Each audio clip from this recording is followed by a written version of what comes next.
Then a few months after that, I kind of messed around with a like Pearl Jam tribute band, which is really dumb because I do not like Pearl Jam at all, to be honest with you. I don't understand what he's saying, first and foremost. So, yeah. That's understandable. I get it. No excuse either because I'm a huge Lamb of God fan when it comes down. Yeah, come on. I'll allow it. You don't like Pearl Jam, I allow it.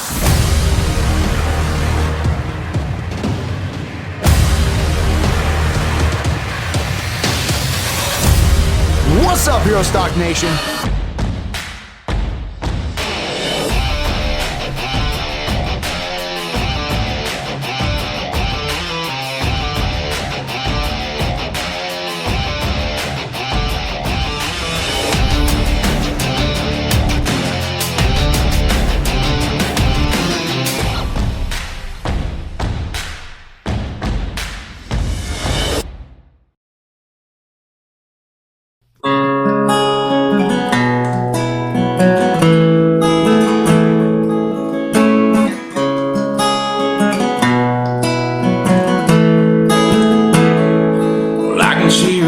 Poking out the window, counting those posts with every mile.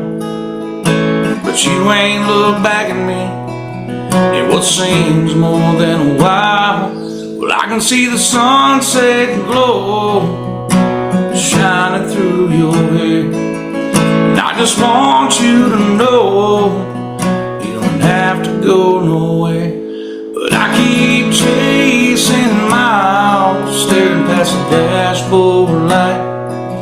It's like the farther that we drive, the closer you get to goodbye. And I'm here trying all the while to bring you back by my side. But I keep chasing miles, you're leaving me behind.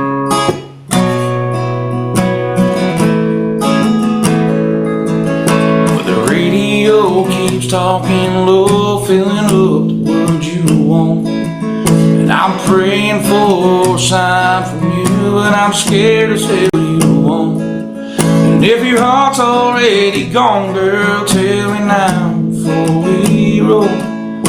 'Cause I can't keep on driving if I'm driving you to go. But I keep chasing miles, staring past the dashboard light. It's like the farther that we drive, the closer you get to goodbye. And I'm here trying all the while to bring you back by my side. But I keep chasing miles, you're leaving me behind.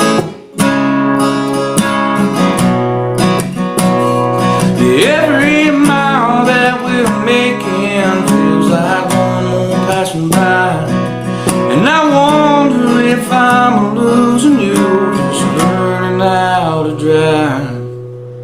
But I keep chasing miles, staring past the dashboard light. It's like the farther that we drive, the closer you get to goodbye. And I'm here trying all the while to bring you back by my side. But I keep chasing miles, yeah, I keep chasing miles, you're leaving me behind. You're leaving me behind.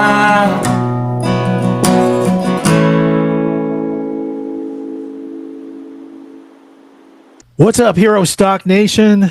Welcome back to the round table where heroes talk. I'm Tom Lamog with my co-host Matthew Jones. How you doing, Matt?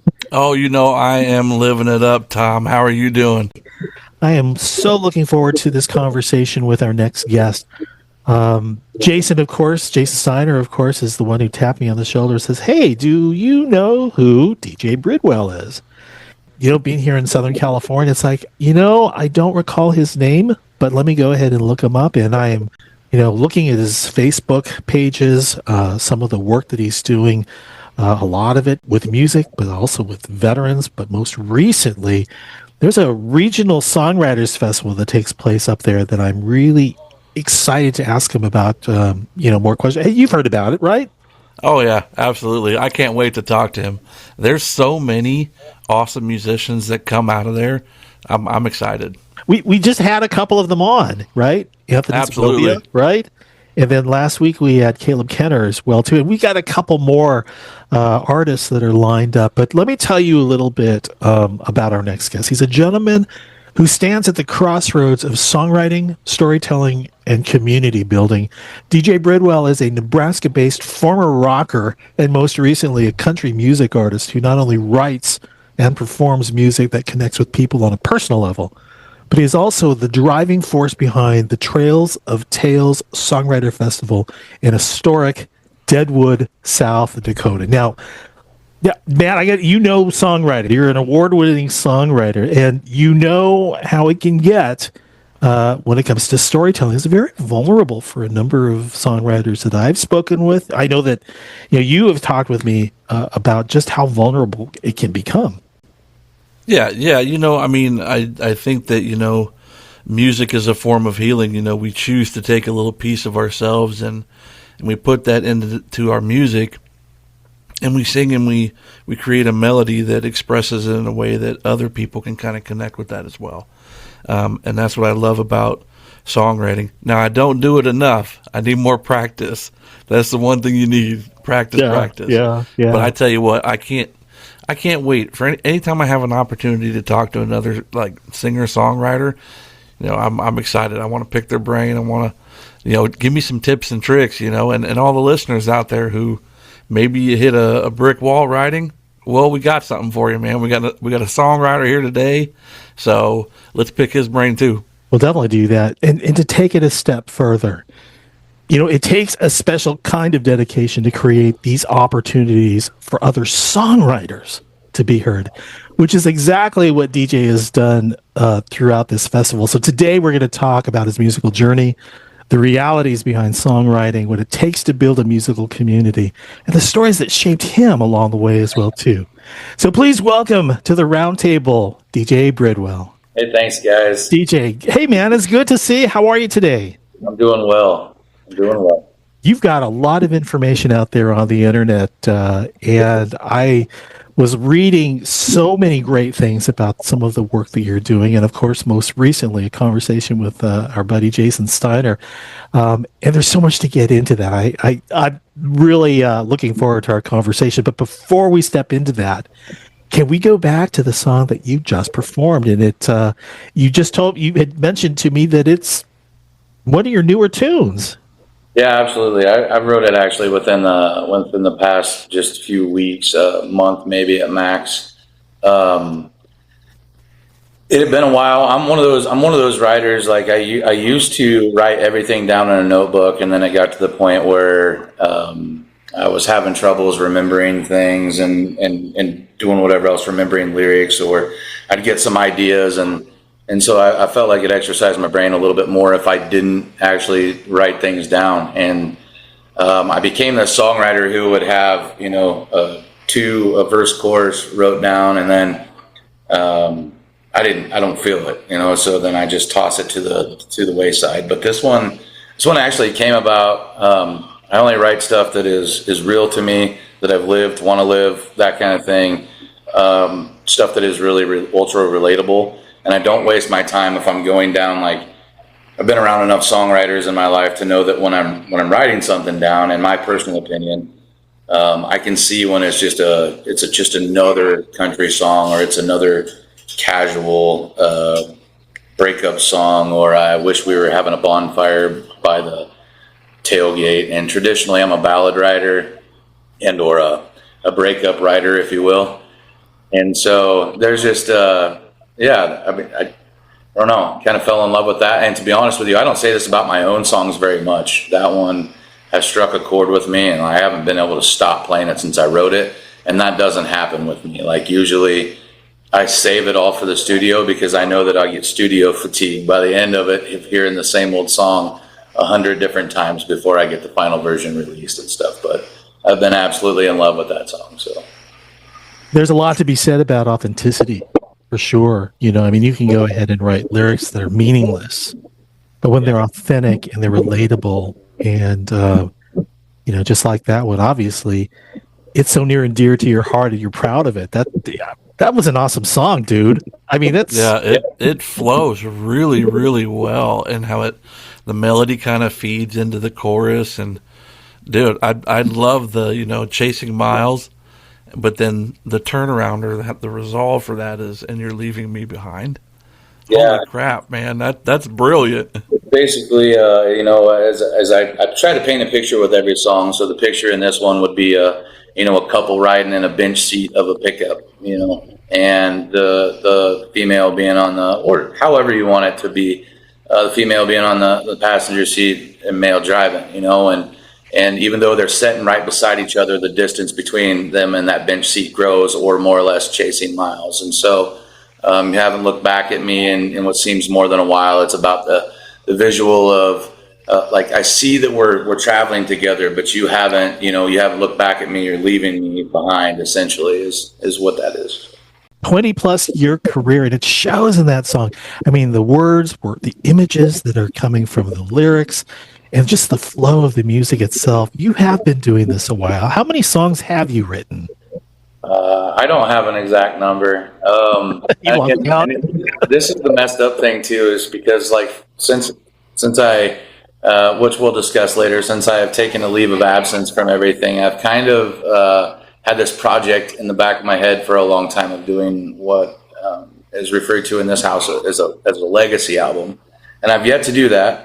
But it's something that's really important to me, and that I want to record every single original song that I've ever wrote, even if it's just a great acoustic value, just so the kids have something. This it's so unpredictable anymore. I could be gone tomorrow, but the sooner that I have that done would be a huge weight off my shoulders, so my kids have something. But if I had to guess,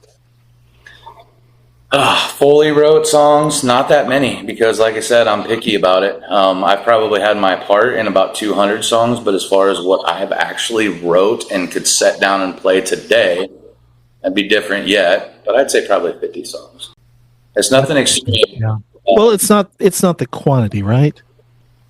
For me, it's not. No, absolutely. I probably, wrote 250 songs of some sort of, value, but to me, they're nothing. And it's just because I want to sing what I believe in. And some of them got a little carried away in my younger years as to getting away from the vision that I've ultimately kind of been after for that. It's all part of the journey, though, right? Absolutely. In that career that is mentioned in your bio, 20 plus years, it also includes the recent induction to the Nebraska Country Music Hall of Fame in November 2025. What a career! Wow, I had no idea. Just the journey that you have been on. That's remarkable. Yeah, that for one was a huge honor. I think something that I try to relay, and we'll get into this a little bit later too, that something that I try to relay to all of the younger artists that I'm connected with that are going through like the Trails of Tales and doing stuff like that. Like, if there's one piece of advice that I could give everybody in general, is don't get ahead of yourself. Because there was a time, when I had been playing for maybe 2 or 3 years, that young egotistical me was looking back at things going like, man, why am I not getting inducted into the Hall of Fame, yet my guitar player is in the Nebraska Hall of Fame? And this sounds horrible, so I hope when he takes it is exactly how I finish this, but to me, I was looking at that like, well, he plays for me, and it's just not the approach that you need to take. And so, 20 years later, I wouldn't call it 20 years, I'd call it 13 in the industry that I was in the country music industry. The 13 or almost 14 years that I've been in that, there was a lot that I learned about that, and I didn't deserve to be in the country music hall of fame. I never did. I don't even feel like I do now, to be honest with you. There's so many great individuals that were in there, but it is an honor when it actually comes after all the work, and you look at it with. I was a huge professional wrestling fan when I was growing up, and unfortunately, when you get to the age that you start looking at all these people that get inducted in the Hall of Fame, the next thing they do is die. And so like Ultimate Warrior, I think he died the day after he got inducted in the Hall of Fame. And it's just, it's like, I don't want that to happen to me. So let's not induct me. And then it happens. So every day is a blessing from here on out. Well, it's one thing to be a musician, but to be a wrestler on the other hand. You talk to Matt about that. Yeah. He's the grappler here. You look like a grappler, Matt. I did a little grappling. Oh, I did a little. That's beard. It's the beard. No, it's probably not the it's beard. the beard. I don't know. I'm gonna tell you, if you had a beard and you were grappling, how could you not grab this and use this to your leverage? So. I have a cousin in MMA here in Nebraska, and he's always been known for his big long beard and his ultra tiny shorts. Oh man. Hero Stock is a beard thing. I will tell you that right now. So, hey, it's great to be associated with you for sure. I know that there's going to be some stories about a partnership that is either in existence or it's about to form. But highlights of that's just an amazing career. I mean, DJ, it's even in the song that you just performed.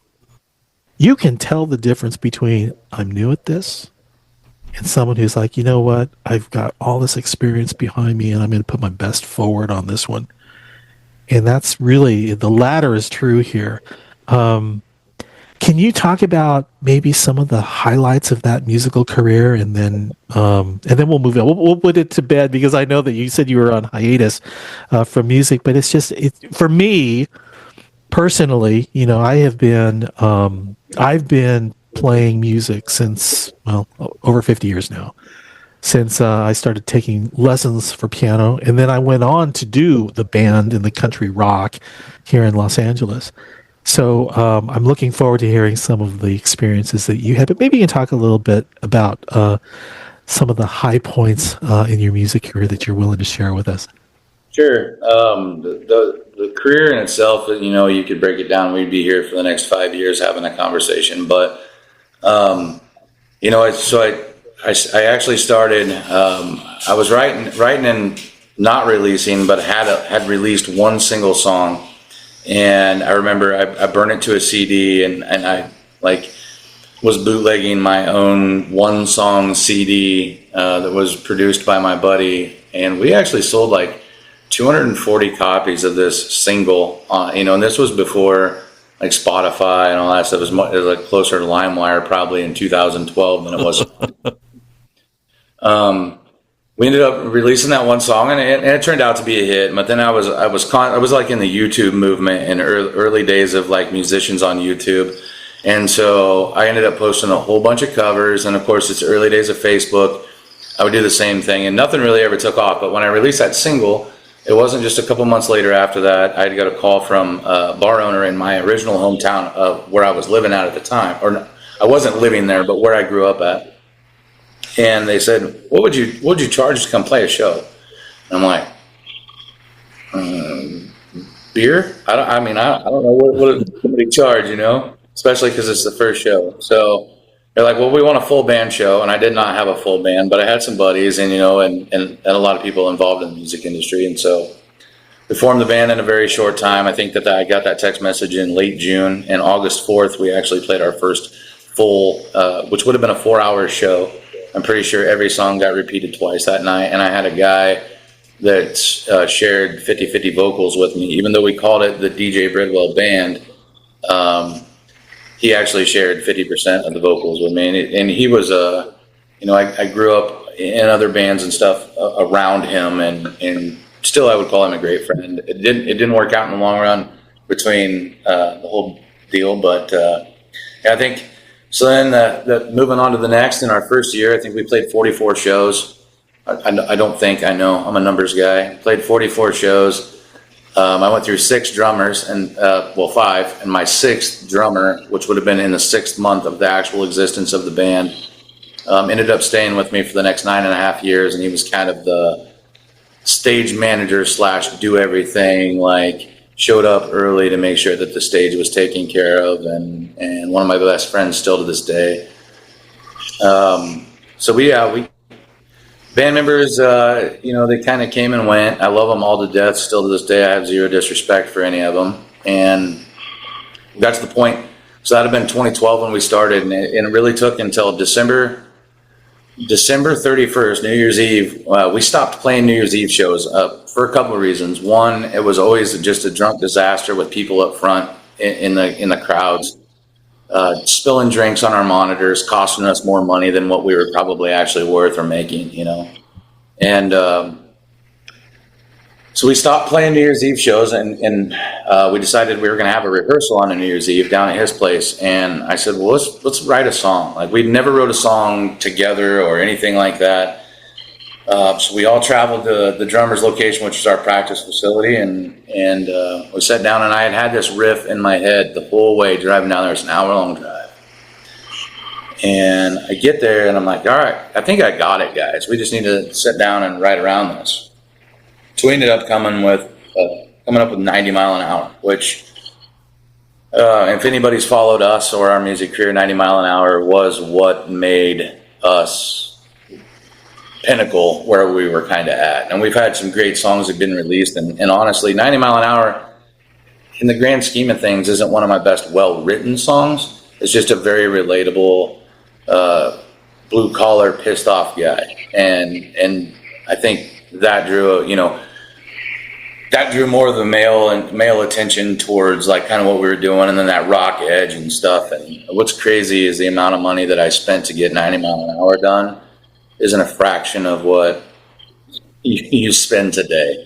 I think I spent like $200. The day in the studio was like $200, and I walked up to one of our buddies, and you probably know him, Matt, but Matty Sanders, drums for Dylan Bloom now, but Okay. quite a few bands. But I walked up to Matty, and I want to say that my numbers might be off, but I say that the studio was like $200 for the entire day, and I walked up like gangsta, throw $250 down on the table, and I'm like, make me a hit, man. And 90 Mile an Hour cost $50.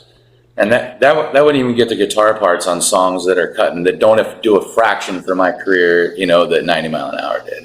That's just, it blows my mind. Yeah. It's certainly different for sure.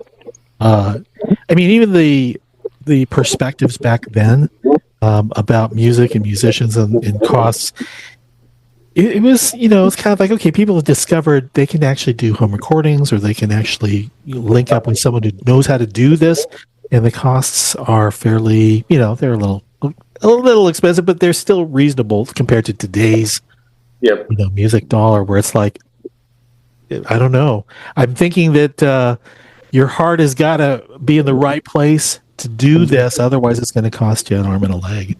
Yeah, absolutely. And I think that's that same exact deal with walking in and out of that studio that day. And I didn't know exactly what it was going to be. My experience with recording up until that point was kind of lackluster. I hadn't done a lot I wasn't familiar with, that I had trouble staying on click tracks and doing all that. For some reason that day it really worked out for everybody in the studio. We got some really good video, some really nostalgic pictures, if you will, from that day. And it's ironic because we haven't done anything like that since. We haven't, when we went to the studio thereafter, we didn't take a bunch of video and have a photographer tag along and do all that. So it was like just everything kind of came to fruition. And yeah, so, moving on from 2018, it was actually the summer of COVID. We ended up getting signed to a record label out of Denver, Colorado, Third and James Records. And I believe it was a 3-year contract with them. It was supposed to last through 2023, but COVID ultimately kind of ruined everything on the record label side. I did remain friends with and still to this day, with the president of that record label. And he ended up cutting a few songs even after the record label was more or less abolished. I think that we did a total of maybe 7 or 8 songs actually, I think, together. Incredible producer, great friend of mine still to this day. And then, COVID sucked the life out of live crowds and live music for a long time. Yeah. So during that same time frame, that 2020 time frame, there was just this huge competition. There's always has been around the area, and us old dogs will still talk about it today. And if they deny it, they're lying. But there was a huge like, hey, I'm not going to pass on shows to my other counterparts because like I want that show, and I'm trying to be the top band in the state and doing all those kind of things. Yeah. Out of doing that, So competitive, in every facet of the music business, from finding the right musicians, landing the gigs, getting the studio time, and it sounded like that was your story as well too. That it was just you're encountering a lot of competition out there.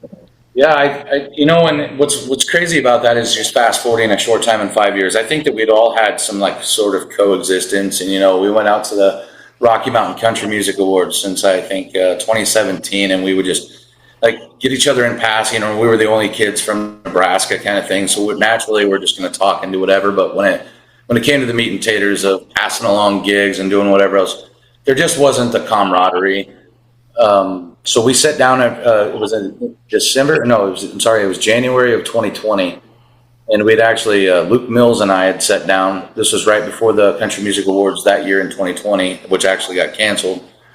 And we came up with this idea of doing the Gunslingers tour, which was basically going to be an hour and a half of his band, an hour and a half of my band, and we would switch headlining every night, but we would combine the price so it was more affordable and more attractive to, street dances and doing whatever else, and showing that like, hey, we're two friends with two different bands, but we can still work together and do the same thing. Well, the world shut down, and venues are at half capacity and doing all these other things. So we ended up just taking that same kind of concept and going out and doing acoustic. Well, when we did that, it started kind of catching on a little bit, and then it was like, all right, we'd come open up for my band, or I would go open up for his band, just acoustic, because crowds are still limited. The price wasn't there to be able to get full bands. Well, in doing so, it kind of just created a friendship, long story short, just between all of us that used to compete against each other, started moving into this inner circle a little bit closer. And I know that people are probably rolling their eyes at me right now for saying that, but that's exactly how I see it, and how it existed, or how it exists today, I think had a lot to do with just showing that it could be done. And I mean, they know who I'm talking about, but those people are some of my closest friends in the music industry. Matter of fact, 3 of us got inducted this year into the Hall of Fame, and I don't think that was just by chance. It was really cool to share that moment with my true friends. And you really have been through some things, because I can speak to the COVID shutdown here in Los Angeles, because my band was actively gigging, and by the time it was kind of like all restaurants and bars are closed. What are we going to do? And so the acoustic scene started to emerge, just like you spoke about. It's kind of like, but it started to also bring the egos down. We're all in the same, situation together. No one's playing, no one's hiring. So let's approach this, a little differently. And I'm glad that you. It was kind of, for me, it was kind of fun to go acoustic, because basically, God, we could all hear each other. My dobro player and my fiddle player were like in heaven, because it's kind of like, oh, I can hear you guys now, because you're, you're not cranking it up to 11. It's like, yeah. But is that what your experience? Did you see that the ego started to kind of drop a little bit? Yeah, everything dropped a little bit. As far as the acoustic side of it, like when Luke and I went out and did it, we just did a song swap, basically, is what it started at. But he's very keen on the entertainment side as well as I am. Matter of fact, he runs a developmental record label out of Nebraska now, and I don't want to say he runs it. He definitely he's one of the top 3 big dogs in there. So I don't want to outspeak my turn there, but him and I would go out and we do a song swap. So and we were learning each other's songs after show 3 of going out and doing that. We had each other's harmonies down and we're playing. So yeah, we were song swapping, but we were both singing all night and performing. And it was just a really good way to make those things happen. That's actually ultimately what led to what I was assuming is going to be your next topic later, but was having those close relationships with these other musicians and going out of town and finding new areas to play, and then Once winter's over, they're like, hey, I love that dude, or I love those two guys. Let's have them both back, but with their full bands, and it's just, everything's trial and error until it works. It's all new territory, right? It's kind of like, okay, it's not the status quo of, okay, we're just going to go ahead and find a gig, find places to play, do the rehearsal, go perform, and on to the next. No. Yeah, if only it were so easy, Yeah. Way back in the day of, before we had playing anywhere, I would go travel across literally states. I mean, I found myself in Texas. I found myself in Oklahoma, Kansas. There's been a time where we went to Florida, and this was in the middle of all this, but I just bring my guitar with me, and I don't mention anything about music right away. Just go in and find a local. I love dive bars. Go in and find a little dive bar somewhere and have a few drinks, bring up music. Next thing I know, I'm in there with my guitar. Follow a year later, and we're there with our full band playing their town festival and stuff like that. Like that. The days of gas station, I say this a million times, so everybody in the Trails of Tales is going to know about this, but the days of a gas station flyer are done. They don't exist. So there's nothing better than being in your face, promoting yourself in front of somebody by playing your own music or doing whatever else at that given time, or social media, I want to say, COVID was right around the time where, with my music, I was just starting to kind of put things on YouTube and really kind of starting to write.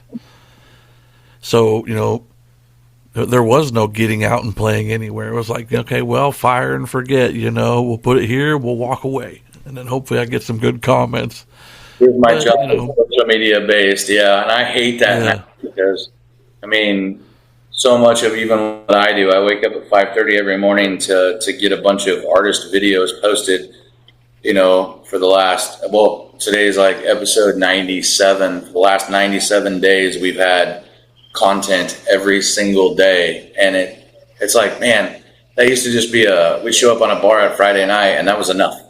Yeah. Yeah. Yeah. And there are no guarantees that they're going to make it through the entire video. That's the... No, yeah. They were at the bar. They would make it through the entire show more than likely. Exactly. Yeah. They're staying. The more they drink, the better I sound. So. Yeah, absolutely. Hey, DJ. Yes, now might be a good time for a song break here. Have you got another tune for us? Yeah, absolutely. Give us a story behind it as well, too. I'm actually going to play a song called Halfway to Texas, and it happens to be my last and latest release. I'm going to play it the way I originally wrote it before it went to the studio, and it happens to be my better half's her favorite song as well, so I feel obligated to play it. And I have yet to play it on that beautiful brass guitar, by the way. So. Plug for rassguitars.com. Robert, we're thinking of you, my friend. Absolutely. Love you, Robert.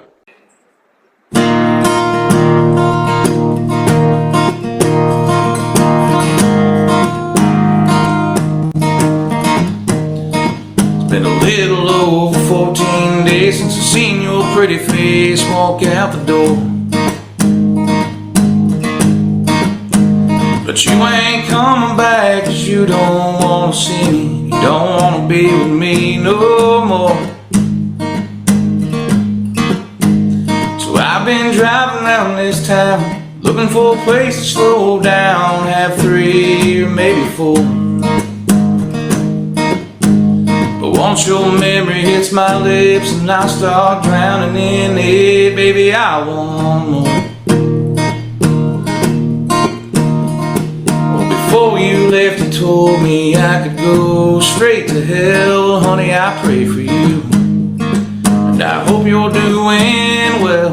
I've always had a long way to go with this sinner's heart. I'm out of control, ain't worth a damn, but I'm working on it. And I hope you know I'm not a saint. I'm crazy loud and a little bit reckless. But I'll get there, honey, don't you worry. My heaven's only halfway to Texas. There's red dirt in the rivers, potholes in the streets of gold, neon church on every corner, and the pews are always full. Wear a cross around my neck and one inked in my right arm. There's miles and miles of acres the good Lord lets us farm. So let's leave our past behind us at the pearly gates of Kansas. My heaven's only halfway to Texas. Trade his bar stool off for a drink or two, or a back road sermon, just me and you, talking about the weather. They say he turned water into wine, but he did one better when he made you mine. Thought we were forever. So I'll say goodbye to this sleepy little town. It ain't what you think, but I'm headed southbound. I'll be there for breakfast. Yeah, I'll get there, honey, don't you worry, as my heaven's only halfway to Texas. There's red dirt in the rivers, potholes in the streets of gold, neon church on every corner, and the pews are always full. Wear a cross around my neck and one inked in my right arm. There's miles and miles of acres the good Lord lets us farm. So let's leave our past behind us at the pearly gates of Kansas. My heaven's only halfway to Texas. Yeah, there's red dirt in the rivers, potholes in the streets of gold, neon church on every corner, and the pews are always full. Wear a cross around my neck and one inked in my right arm. There's miles and miles of acres the good Lord lets us farm. Let's leave our past behind us at the pearly gates of Kansas. My heaven's only halfway to Texas. My heaven's only halfway to Texas.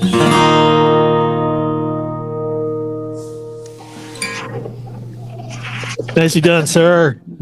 Road tunes. And you said this one was for your wife, huh?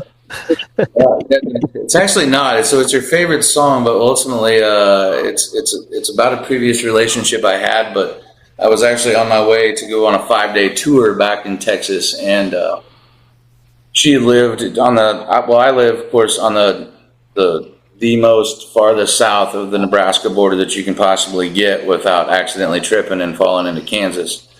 And then she lived on the very far south border of Kansas, and so I was on my way to Texas and stopped by her house one night, and I made this comment when I was laying next to her, and I just said,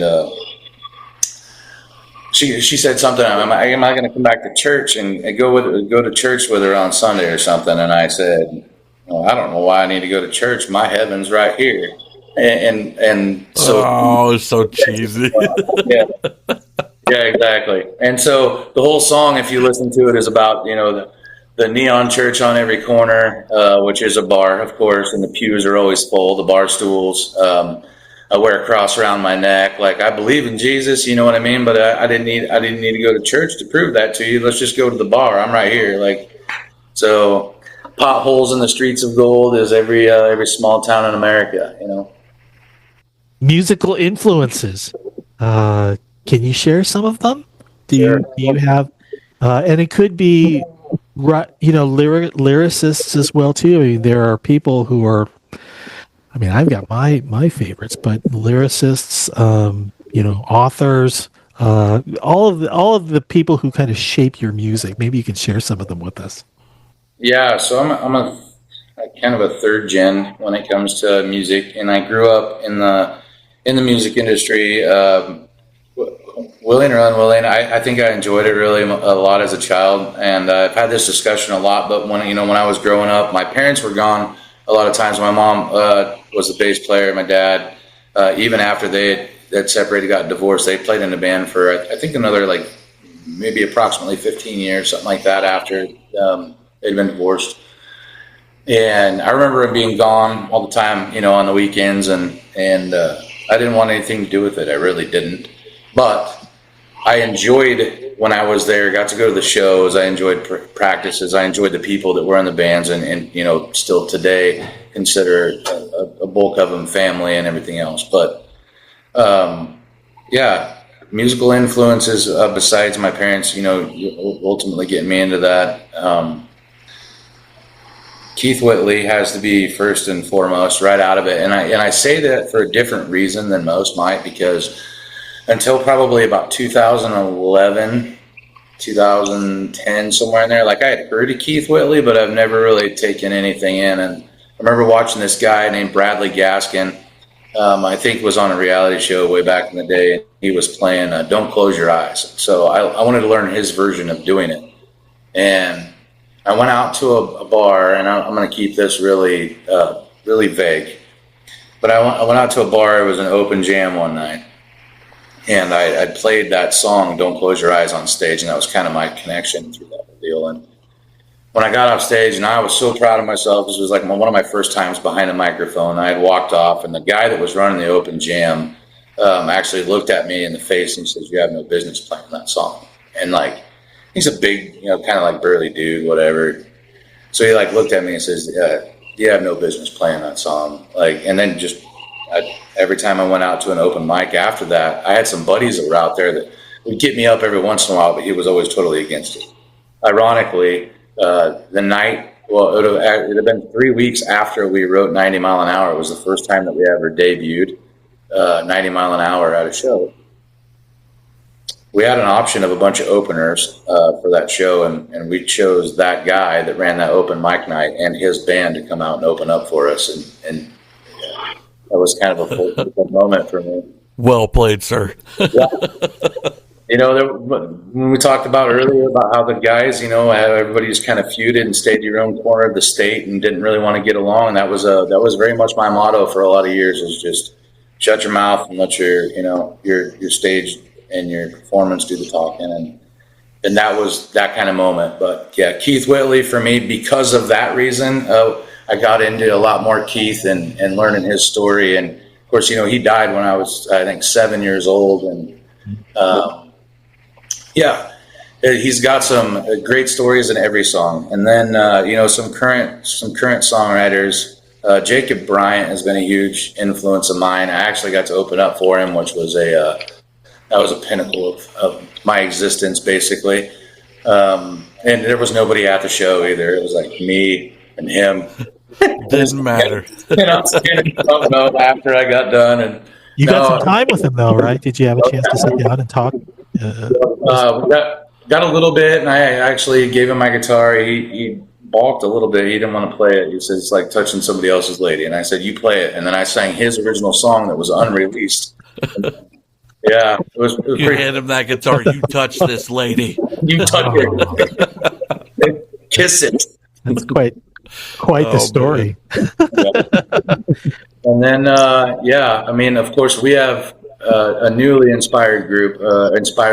There's a handful of these artists. I'm inspired by all of them because they're courage to do what they do. But as far as the Trails of Tales and stuff, there is a ton of the performers that are under my wing, if you will, but are far above me, if that makes any sense, in the songwriting world that I'm truly inspired by, that attend our event and stuff. So I can't limit it to just one or two of even those, because they all truly inspire me.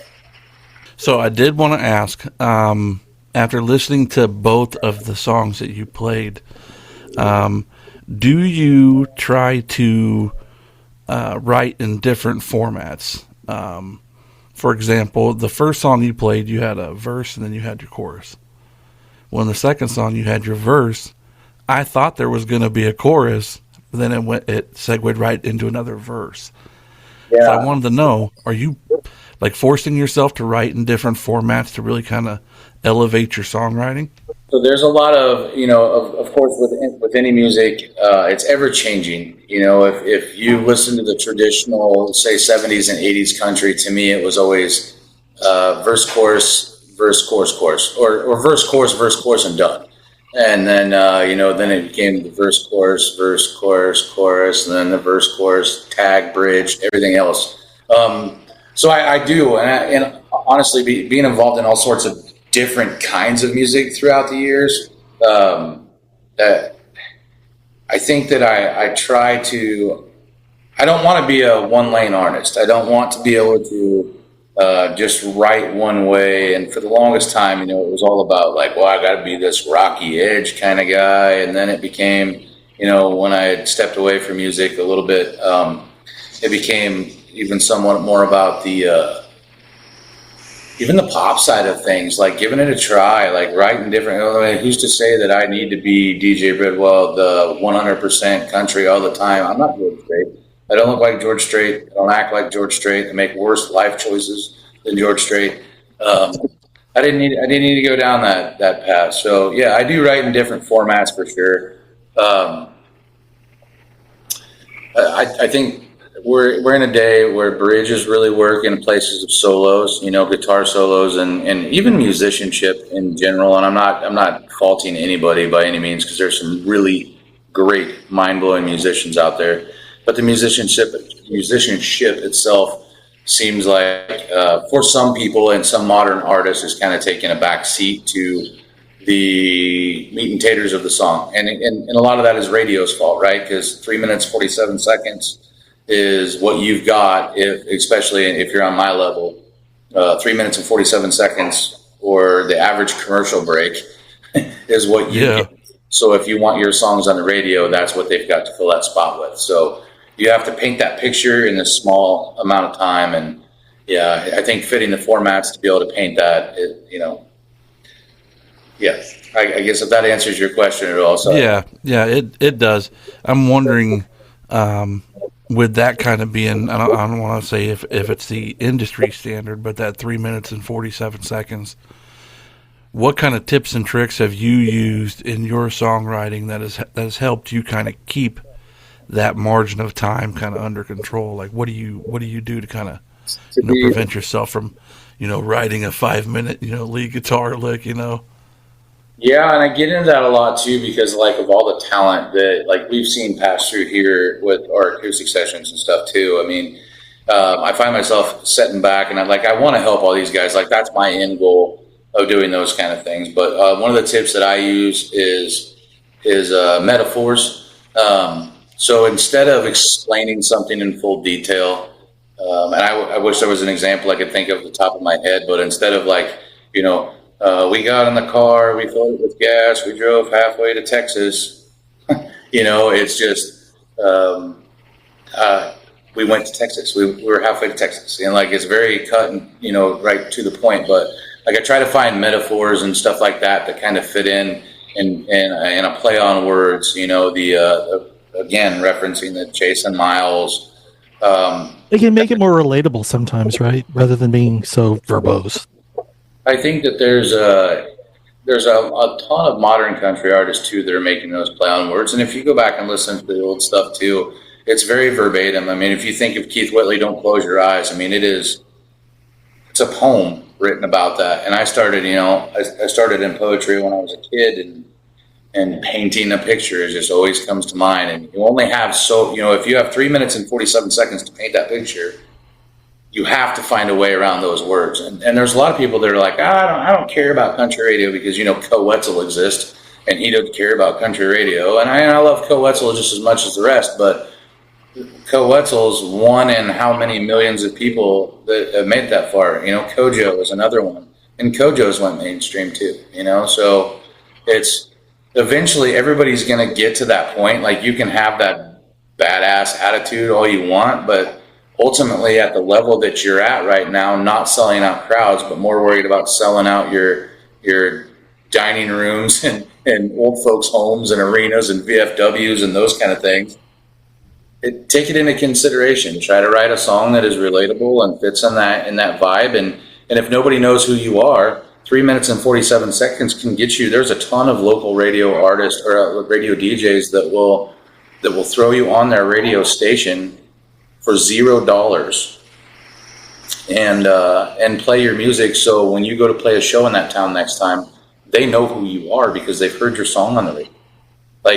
If you're not known and you're not, charting or, you're not in the top 500 artists on TikTok, I mean, that's what better way than to be playing in your local farmer's ear while they're driving the tractors, get out of their tractor during harvest and want to go to town and go have a beer after work, and stumbling upon you, you know? I mean, it's the easiest way for publicity. It's the cheapest and easiest way is write a song that fits the script. Not fits the script, write whatever song you want, but just make sure it kind of fits that bill so these DJs can help you out even, you know? Yeah. Well, let me ask you about how many revisions do your songs go through when you are writing a song? And how do you know when that particular piece is done? So that completely is based off of emotion, and I'm a very off the cuff and put under pressure situation kind of guy. So for me, I could play a song here that I freshly wrote in the garage or anywhere throughout the house and play it 95 times and just never get a piece of it. But every time I play it, looking for what I can do, is I'm horrible about exercising my voice to the point where there's a little bit of range or anything else. And so a lot of stuff that I used to write back in the day and still could be guilty of too if you go back and look at the right. What I'm reciting through the song is very kind of monotone. And so what I look at is trying to change that vibe and become more of a vocalist through it, and drawing the emotion. So if it's, my mom always said this, you know, too, when I was singing, whether it was karaoke or whatever else it is, whatever you're singing, DJ, just make sure that you're portraying that message, that people believe it. So when you play Don't Close Your Eyes, make sure that people believe that you went through that. And it's very much the same thing. It's just it's easy to go cover a song and don't close your eyes. But when I was to sing it, if it's something I wrote, it's more like, don't close your eyes. It's easy to cover somebody's song and be able to do that, but to put it into your own words, and when you're singing to G, C, D and do that, it's tough to forget those vocal changes or easy to forget vocal changes and force yourself out of your comfort zone. So for me, lately, completion is upon happiness and comfortable. And I honestly can say with the most recent tune is the most comfortable I have been and most excited that I have been to go cut a song since 90 Mile an Hour. And that's almost 10 years ago. So for the listeners who are also songwriters, or maybe who are interested in getting into songwriting, what would you say would be kind of a good piece of advice for them? You know, I know they say, you know, a pretty painting is good and all, and everyone loves it, but, you know, that painting doesn't happen if the painter never approaches the canvas. So in terms of about how much time you should take writing, you know, and just kind of some tips or some tricks that you did that really kind of kept you focused on writing specifically. So for me, when I sit down with a song, like I find it very tough. If I walk away, the song never gets finished. So for me, I sit down and make sure that I've allotted myself enough time to, you know, to paint that picture. And it does. It takes, as you said, revisions, you know, to go, okay, well, that really doesn't fit. That really doesn't fit. Or this line could work really well somewhere else. And I've had so many songs that, you know, I wrote around the chorus. It's like, you know, 90 mile an hour down a 2-lane road, loaded 6 gun on the dash. When we did that, that was originally supposed to be the first verse. That's why the song starts out with that. Yeah. And that line just fell into the chorus. And then, of course, I just wrote 2 verses around what I was going through in my life just a couple years prior to that. 100% true stories. So lead with your heart first and foremost. Think of a synopsis of a book. You know, when you're reading the back page or whatever else it is, you got to start, middle, and finish. So like little boy, you know, turned 3 and he died when he was 80. What happened in between, and how can you explain that in 30 minutes or, you know, in 3 minutes, you know, and highlight those achievements or whatever else it was. I mean, find a start, find an end, condense everything in the middle. But use your heart. I mean, I have a song that nobody ever listens to. It's my lowest streaming song still to this day, and I wrote it about my grandma. It's called Better Mamas, but the hook line is Jesus had a place for better mamas. And it's literally just about my grandma got cancer or whatever else, but it was about when there was this little boy, and his mom had gotten in a car accident, and the police officer showed up to his house basically and just said that his mom had passed away. Well, then fast forward, say 30, 40 years, this little boy is now a police officer, and somebody else's mom had passed away from cancer. And he had to go tell that story, but he remembered this place when he got told that story. Yeah. You know, Jesus had a place for better mamas. He knew we could make it on our own, kind of thing. And then it follows out with, you know, my grandma essentially passing away, and I recall this little voice say, Jesus had a place for better mamas. You know, I mean, it was just kind of a play on words. But yeah, lead with your heart. Find the meat and taters of the story that you're trying to do, and don't overthink it. I mean, because when you do that, you can go back and condense words. Write your 5-minute song. Write your 10-minute song if you got to. But go back and try to condense that to getting to the meaning of that song without expanding it to some Pink Floyd song or anything off of the Black Album by Metallica. It's not. Yeah. So I guess you would say write and just keep writing. Don't stop. You know? Yeah. And then go back and look at what you've written and build. And find yourself getting comfortable with what you're building on. And when you're doing that, you're already creating the next song too. You know what I mean? Because when you're listening to the way that you're changing things up and advancing your own self, instead don't just go in there with G, C, and D. And like with me, you know, I'll move a capo. I play a full step down, which ironically, both the songs that I had tonight, I played a full step up because I didn't realize the guitar was in a different tuning. So you're welcome for that.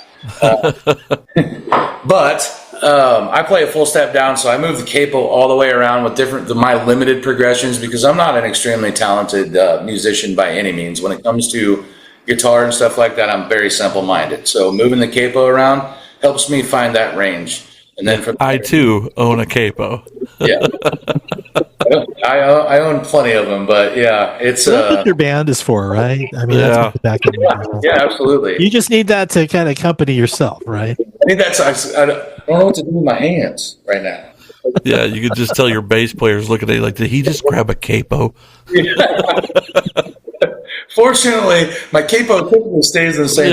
Yeah. I didn't realize that was in standard tuning. So everything you got tonight, I was like, man, this sounds way different. Am I nervous or something? And I get done with the second song, and I'm like, I'm looking down. I'm like, oh, this is in standard tuning. I thought that was a little high. Yeah. So let me ask you this. Overcoming challenges when it comes to songwriting, one of the most common ones, writer's block. How do you kind of break down writer's block? Writer's block has been a tough thing for me. You know, I went through periods in my life where I wasn't truly inspired enough to write outside of that. And I would call that my version of writer's block, but it just wasn't that I just didn't have any life-changing events that to me were worth writing about. And I ran out of old things to talk about because I found myself in like even a current position I'm in now where it's just like I'm happy with my life. I like the way things are going. So it's in order for me to write, being that ballad writer and stuff, I have to put myself back into character where I was in those deep, dark places of my life or something similar to it in order to find that. So whatever you're inspired by when it comes to writer's block, make sure that you're making those kind of moments happen in your life. Now, I don't recommend that if you're a ballad or a breakup writer like I am, because constantly putting yourself in positions of writing songs can cost you a lot more than just not having a new song. But just constantly put yourself in a position, not constantly, but find relatable items to what you like to write about. You know, we joke all the time with like Dylan Bloom, if you're familiar with Tim Zock, Luke Mills, and myself. Well, we've played plenty of shows together in the last couple of years, and we always make the joke, you know, Dylan writes about small towns, I write about breakup, Luke's writes about his wife, and Tim writes about drinking beer. You know, I mean, the things that we love to do, they're all four relatable, all four inspiring, and that's just, I mean, if you go back and listen to our catalog of music, I nailed that spot on, by the way. They're like a hell of a band, actually. You know. Yeah, absolutely. Very broad. So let me ask you, when you said earlier, this will probably be the last question, I promise.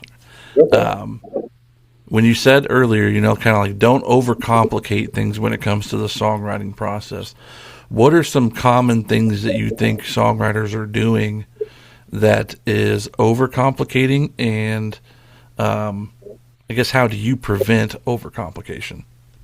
Once again, getting to the point. I find that most.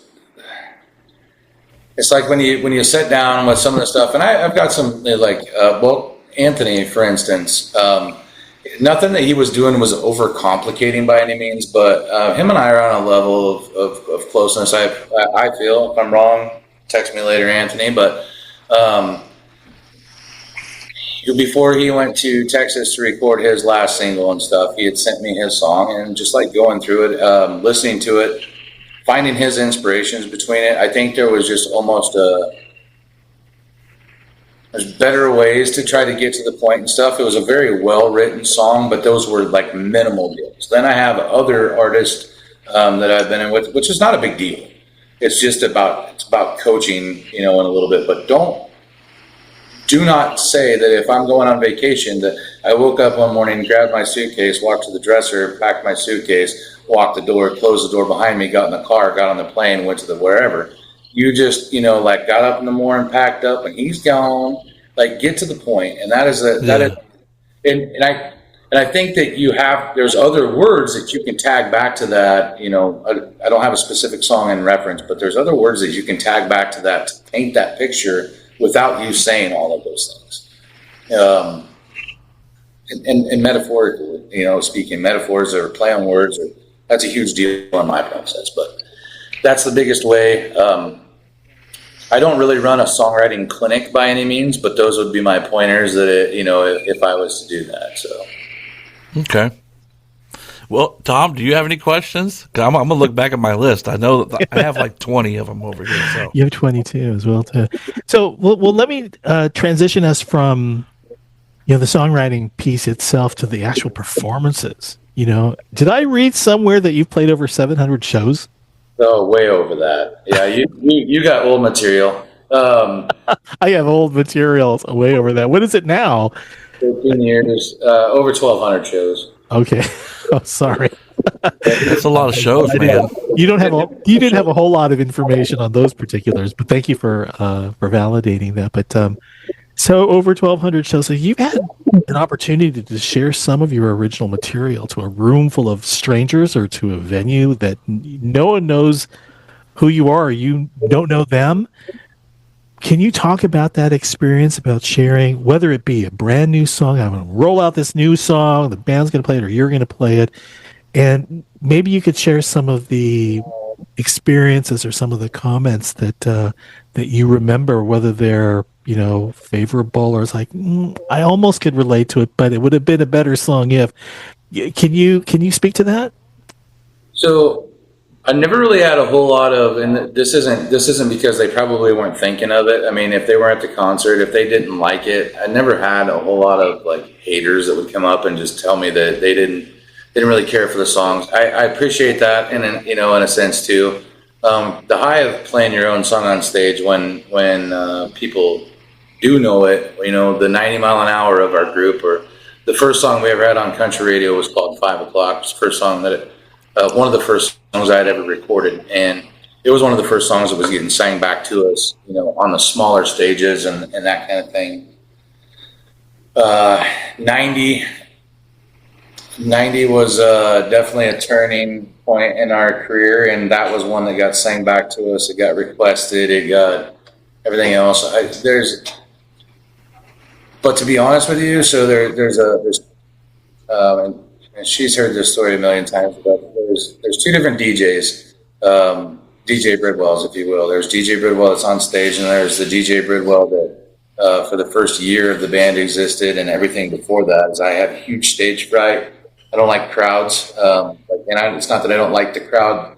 I'm not big on being close to a bunch of other people, and So the fact that I chose what I did as a career, and I've been in sales for 20 years on top of that, it just, it's always been a challenge.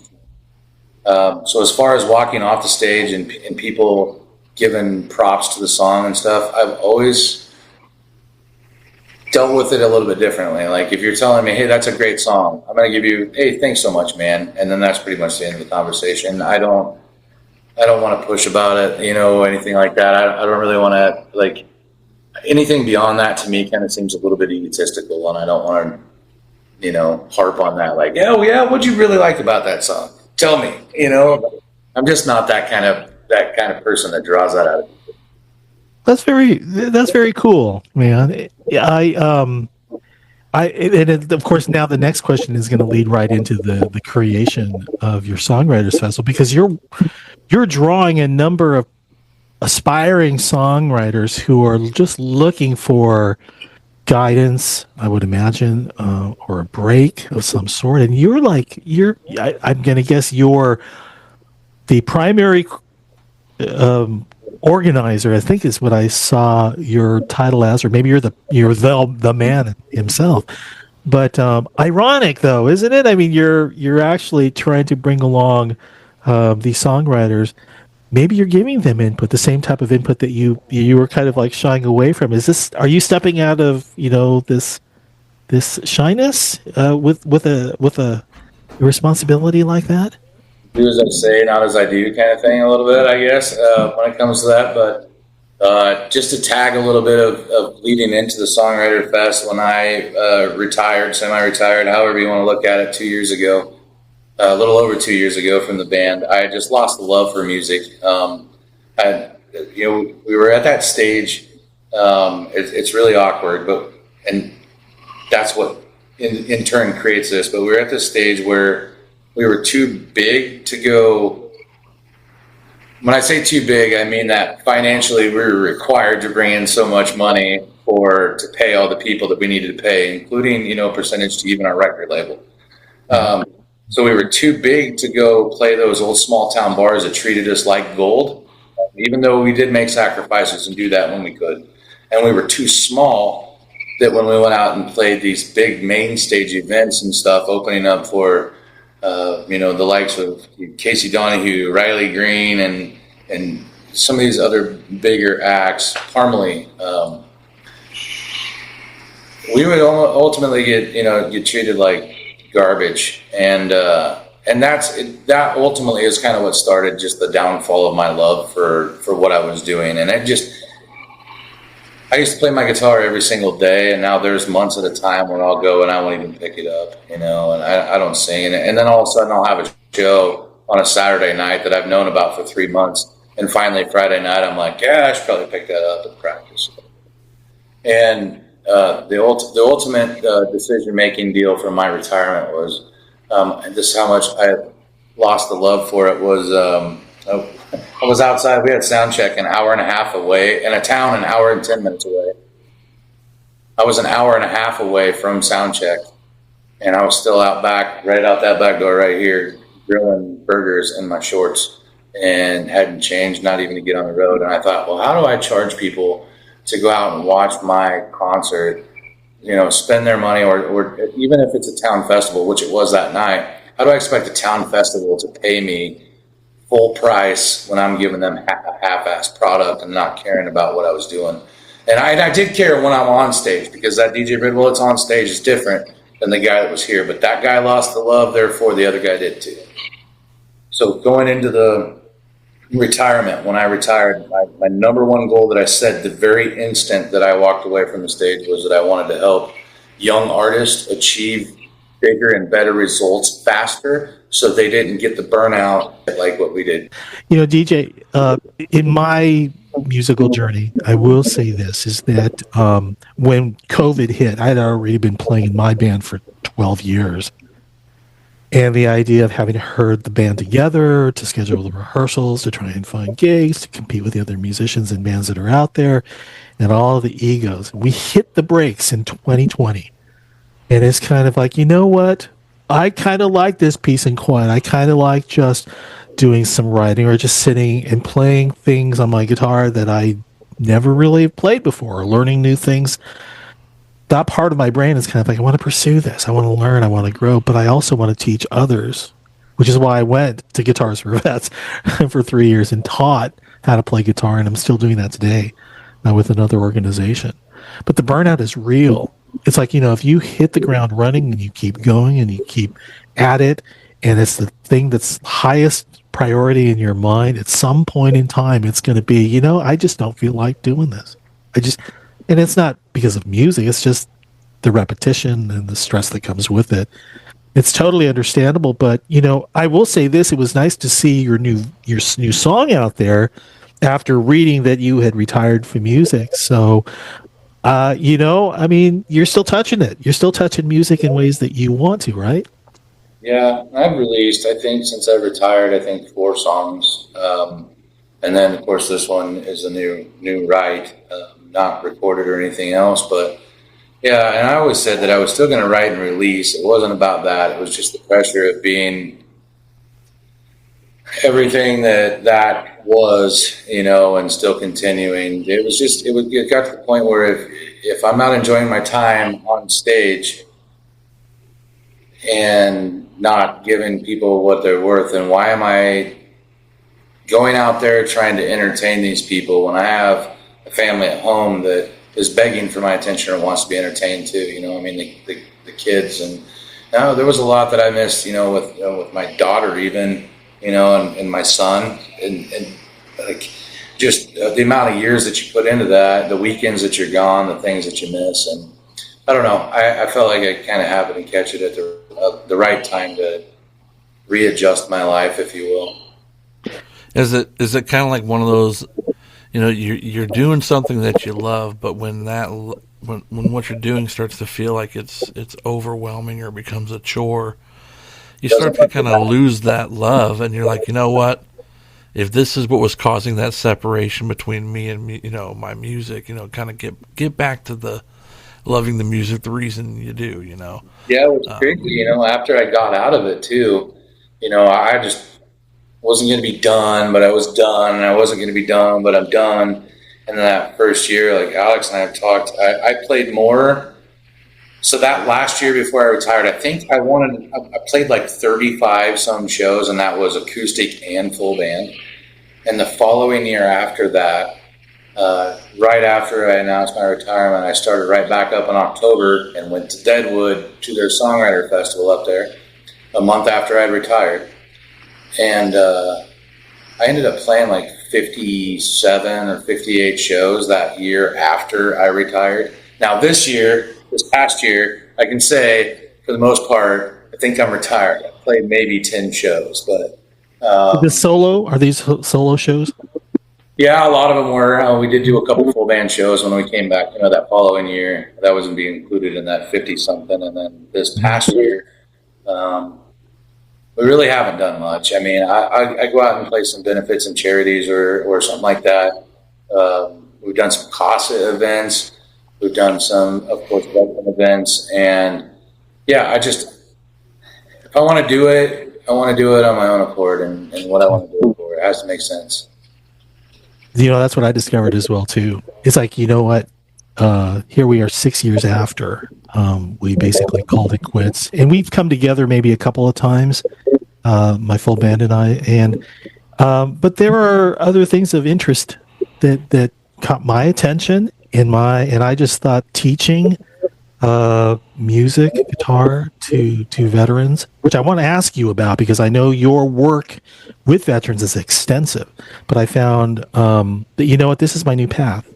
And I accepted that. And I think that the guys in my band are kind of like, well, we're here if you still, want to get together. And that'll be in a couple of weeks when we line up our new bass player. But let's talk a little bit about you and your journey with veterans and helping them on their way as well too. Is that really what you started Trails of Tales with the veteran in mind, the veteran singer-songwriter in mind, or is this something different?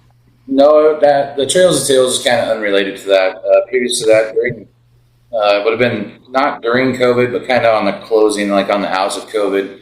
Mm-hmm. I really looked for a way to just try to market myself essentially, but then we had just gotten signed to the label.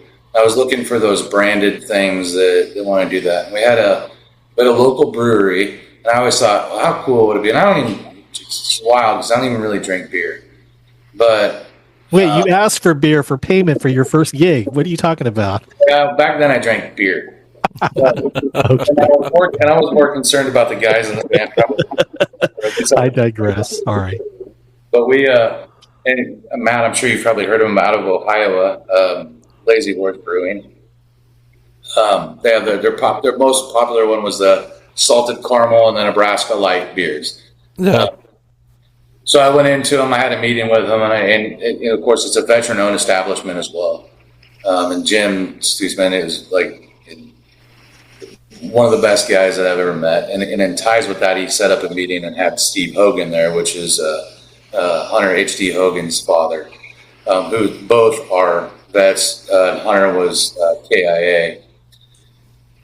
And they had started a scholarship under the H.D. Hogan Foundation, and then it ended up turning into a whole bunch of different things where they're giving back to different organizations and different things and providing different things for different families, whether it's Gold Star families and whatnot. And that was where kind of our portion of everything went to. So long story short, we ended up producing quite a few pallets of beers, and then we did a merch line together. It was a DJ Bridwell band, or DJ Bridwell marketed beer on the back of it. But it's a DJ Bridwell marketed can, basically just told the story on the backside of everything that we wanted to donate 100% of our proceeds, whether that be through the brewery and then through what we were doing going back towards the Gold Star families, or which would be the H.D. Hogan Foundation.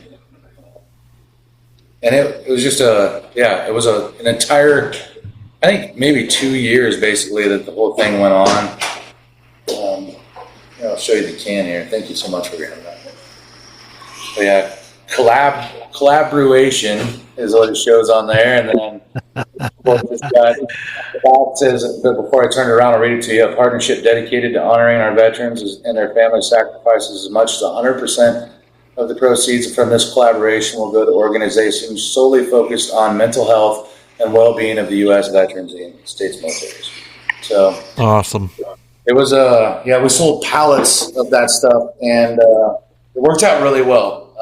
We couldn't sell it at our shows, of course, but we had a lot of venues and stuff that would get order the beer ahead of time and have it there as like, they're $2 or $3 beers when you walk in, or get a free beer or whatever it was. That's major to have your name on a can like that. That's a keepsake for sure. Oh my goodness.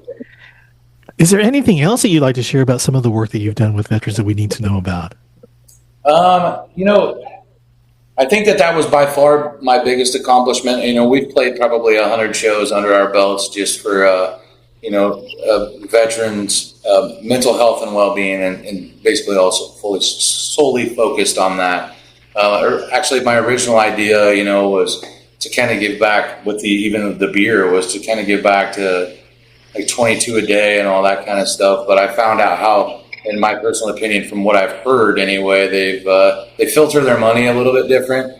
It's not directly back towards where I feel it needs to be, and this one was the fitting purpose behind that. But other than that, man, I mean, I think that was by far my biggest accomplishment. Every other musician out there has done the same thing as me, as far as I feel they've donated their time to fundraisers and different things. But these guys have ultimately became a family, for us, and blooming and blossoming their relationship with Hero Stock and what we got going on now too. Yeah, we appreciate that. The stuff that you're doing. I know with Trails of Tales, with that partnership with Jason, knowing what really the mission is there and how it ties into what we're doing with Hero Stock. Really looking forward to seeing what you guys have got planned. I do want to ask you right now if you've got time for another song. You said that you thought you might have something queued up in your mind. Maybe now that I know my guitars and standard tuning. Oh yeah, well, standard tuning's overrated. Yeah, I wanted to make sure that I still knew how to play that. I haven't played this in a couple of years, but Yeah, this was one that goes out to the songwriters. It's a deep, dark spot. Probably the darkest I've ever been in my life. So, called Barstool Whiskey. All right.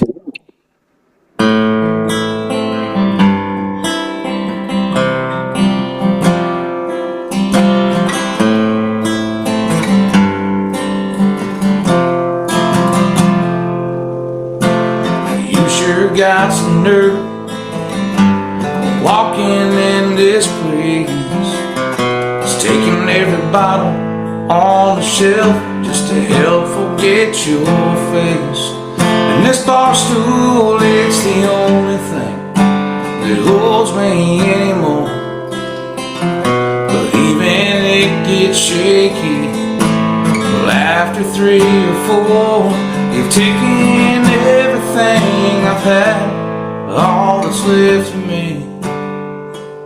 And chances are you'll always have the best of me. So you can have a choice between the bar stool or the whiskey.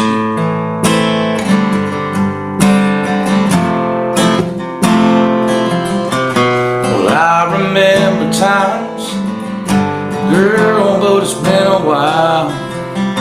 I'd have paid $1 million just to frame that pretty smile.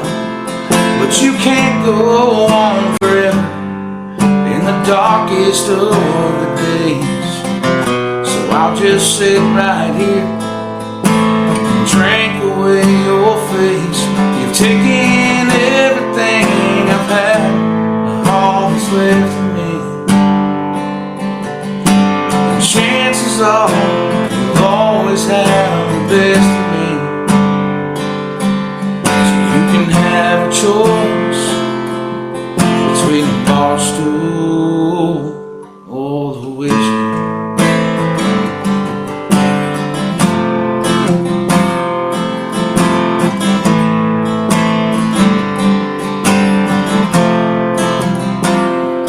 Taking everything I've had, all that's left of me. And chances are you'll always have the best of me. So you can have a choice. Yeah, you can have a choice between the bar stool or the whiskey.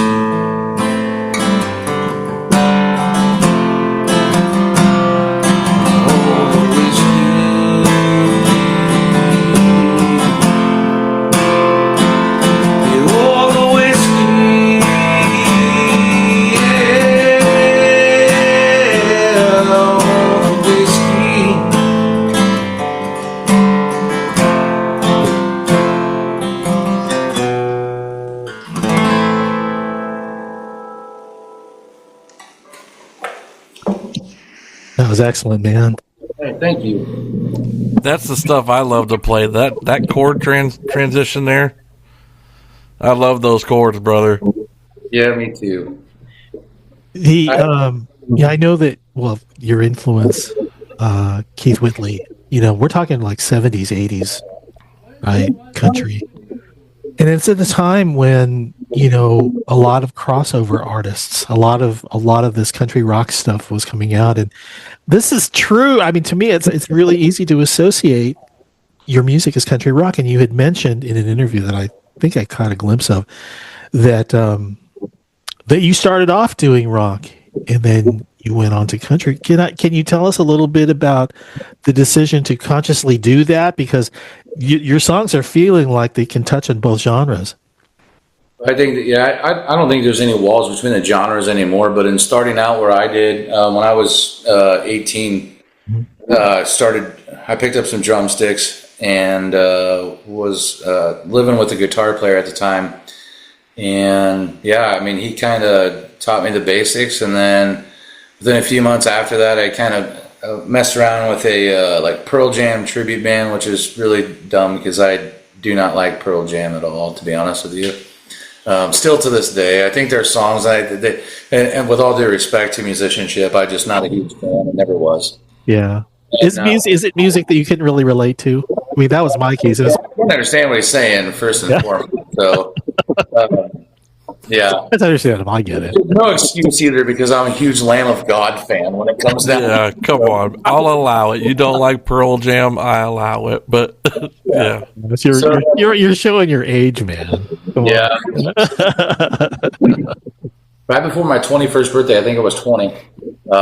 We'd practiced. We put a band together called Sidetracked, and actually, so my active inactive drummer, who's been with me for the last like 2 years, was actually in that band as the drummer. I had switched roles, went to playing bass, and then the guitar player that I lived with that played, kind of taught me drums a little bit and whatever. He was our lead guitar player, and then the drummer's brother was our rhythm guitar player and pretty much full-time vocalist.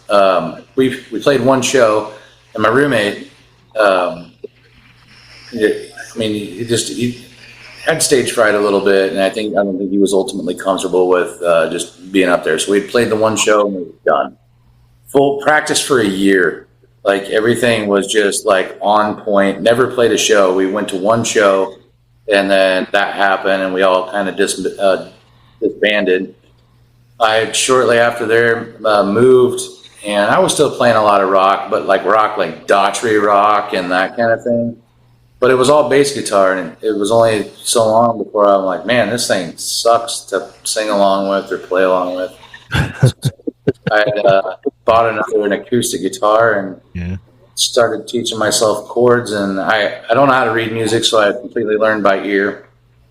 Then eventually finally got my ear to go, well, yeah, that's what you're doing right there. So that's a G chord. Oh, okay. I can recognize a few things like that, but no, that was my start in rock, and pretty much my entire career was wrapped up in 2 different bands with about 3 shows. So yeah. Okay. All Yeah, right. thank God for lead sheets, huh? Yeah. When you can't read sheet music, thank you God for lead sheets. Was YouTube a thing yet? You did. Yeah, YouTube was a thing basically right as I was starting in that like 2000. I want to say by the time I started playing guitars, there was a lot of guitar tutorials and stuff. But I remember one of the biggest ones being I think it was Guitar World magazine or whatever, reading the tablature out of there. That was all rock music, It doesn't teach you chords. It doesn't teach you anything. It just teaches you where to put your fingers for certain things. Yeah. But it worked, and here I am. So Musical alphabet? Who needs it? Who cares? I don't. Yeah, that's too much theory for me. Yeah. Don't get time started on theory, bud. I'll tell you what. yeah. He sat in one of my courses, so. I've got Go ahead. band that are that way. They're very music theory and all of that stuff, and so they look at me and they're like, "Oh yeah, it's a 1-4 something," and I'm like, "No, it's a D, C, and D is what it is." Well, I'll tell you, with my band, it's basically they're doing all the talking, and I have to just kind of absorb as to see what it is they're talking about.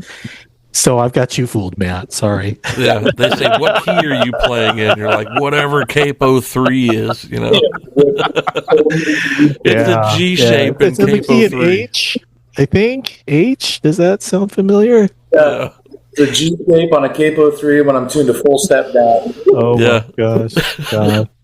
Hey, let me just say this, that the music that you've shared with us is very tasty. Very tasty. And it's stuff that I could easily say that I've grown up with because I grew up with 70s singer-songwriters. And it seems to me that the music would fit really well in Deadwood. I mean, to me, it's kind of like, is that the vibe that you're going for? These acoustic, solo, storytelling. I mean, yours fits the mold for that. Am I close? No particular vibe that I originally did that, but kind of getting into that, with Dylan Bloom and I had made a trip up there that October, and when we did that and went to Deadwood, they have the existing Songwriter Fest that had been up there for the last, I think at that point it had been like 10 years, the Wild West Songwriter Fest, and we'd met. You guys have had Drew Phillips on here, is that correct? Have you had Drew Phillips on here yet? No, he's on the list. He's on.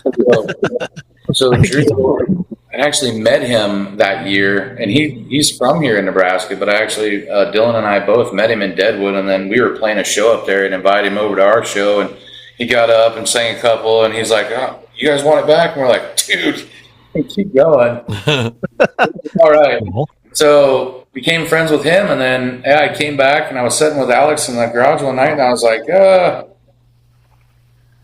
I got this wild idea, which is pretty common, to be honest with you. I mean, I do that pretty much daily, waking up. But it's like I got this wild idea that I just want to start a Songwriter Fest and have it in Deadwood, just like the other one, And the difference was, when ours going into year one is I think that the biggest difference it wasn't necessarily that I meant it to be that way originally, but theirs is a competition. And competition is great. I mean, I think that it makes you better even in most cases. Ours is more community driven, and there's a lot of stories we can touch on about that. But no, ultimately, I never had a goal with the songs that I write about fitting in anywhere in Deadwood, anything necessarily other than just what they mean to me and portraying it to the crowd that follows me, that knows that I sing from the heart.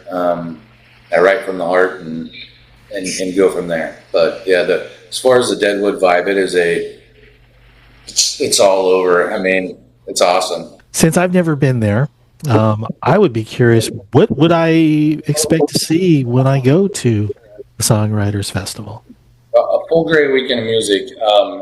Our Songwriter Fest, the Trails of Tales, Dean, Alex, and I work our tails off to ensure that we get the most community vibe, the close, tight-knit stuff. So when you walk into ours, this is what you're going to see. Our first venue, our home venue, the Nugget, there's only 2 chairs in there. It's one of the smallest venues that we got, but it is usually the most packed.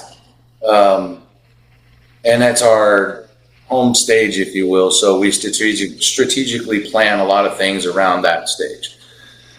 But when you walk in, there's 2 people on stage throughout the day, all day, and all into the night. And there is a crowd full of musicians that are standing out in front of them, supporting them, along with the locals. So when you walk into the other, it's very quiet, and I respect that because they want people to listen to their songwriters. That's what they're there for. The one thing on our side is our musicians are out, talking, and you know what? If it proves one thing, that if you've got the crowd quiet at any point throughout the entire day, clear up until 2:00 in the morning, your song is engaging as hell because you just got the whole 200 people in the bar or whatever else it is to be able to get quiet as a church mouse, and engaged over your song. And I think that teaches also songwriters and performers a lot about dynamics and stuff like that, stuff that makes that crowd engage. And even if they're not the one playing the song, they're going, yeah, I need that, that kind of vibe. And then the next time they go and write a song and they're doing something, they're thinking about those kind of things. Like, how do I engage that crowd the way that so-and-so did when we were, there and the whole place went silent? When I think of a music festival, I think of like Coachella or Lollapalooza. This is definitely not that. This is more focused really on the storytelling, the ability to give the artist space to really to shine, and the community that is there to watch is participating as well too by just listening and giving them the kudos that they deserve is what that sounds like. Yeah. So first and foremost, this is hopefully one of many shout outs that we give DSP, Dean Schaefer Productions, who does all of that stuff. He joined us the first year. And Hero Stock too. So yeah. That's a name that I'm familiar with. And we will have you on the show, Dean, I promise. Just talk there you go. Yeah, Alex suggested earlier, she's like, why don't you get Dean in there on a 3-way call? Gosh, probably a little late for that, but one of these days, hey, it'll be episode 39. But yeah, there are a lot of people that are obviously involved, and I've seen interviews where you have actually called them out, and Dean was definitely someone that he makes Hero Stock successful as well too. It's great to see that he's involved with that. Who else is involved? Well, she's sitting over here, dead silent in her chair over here. But Alex, she does all of our graphic design. Are you going to Oh, get? cool. Come on, put your face in the camera. Hi, Stop Alex. being weird. Or just tell us where we can find your work so we can go ahead and give you thumbs Yeah, up. literally anything TOT that you see. So anything from our videos that are our Trails to Tales acoustic sessions, any of the video that is shot when we were up there. So I do the editing side of it. So anything that looks really crappy there, that's my fault. She shoots all the videos. She does all of our graphic design for all of our posters. We have artist placards that kind of explain, what their names and our sponsors, and then they've got their Venmo deals, so they're always in front of them. And then on top of that, when she's in Deadwood, she does all of the check-in process, all of the lineup process for each stage, moving things back and forth. And then, of course, then there's me taking the day off usually, which I hope it's off, to be honest with you, because we've ran it 2 years and we're kind of, all three of us are looking at opportunities to expand it enough that we can get enough help that us three of us can just kind of step back and not micromanage anything, but just like more make sure everything's flowing fine, but have other people in our positions to kind of help move that along a little bit better. It moves smoothly as it is, but not without a lot of strain and stress. It's going to be something to tackle this year. So we go up there in March, and I heard Caleb talking about it last year, and it's crazy how good he is with the numbers or last week, sorry. He's a businessman. Yeah, he called out 84, and I think 84 is, if we get the venues that we want, and we'll know next month. If we get the venues that we want, we'll move up to 84 artists is what we can house, and there'll be some give and take. It'll probably be more like along the lines of 90 artists. We are at a spot where we do have to vet a little bit. I would love, but we just don't have the venues and or the capabilities of doing it on year 3 to. Like, we kind of outkicked our coverage, I guess, as the old saying goes, when it comes to how many people we can house up there and do that. But our intentions are to get there eventually, and if it's not just there, it's through others. We want to move this to, we talked about Ozarks, Panama City, or not Panama City, I'm sorry, Destin, Key West, those kind of areas, spreading along and having a similar festival, say 4 times a year in 4 different, once a year in 4 different locations.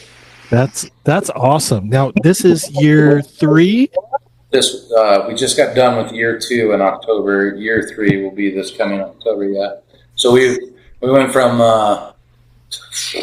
Caleb knows it better than I do probably, but we did from 20 artists our first year, had 67 performances over 3 days, and then this year we had 38 artists and did upwards of like 260 different performances in 3 days. So we, quadrupled our performances, only doubled our artists, and then we doubled our venues.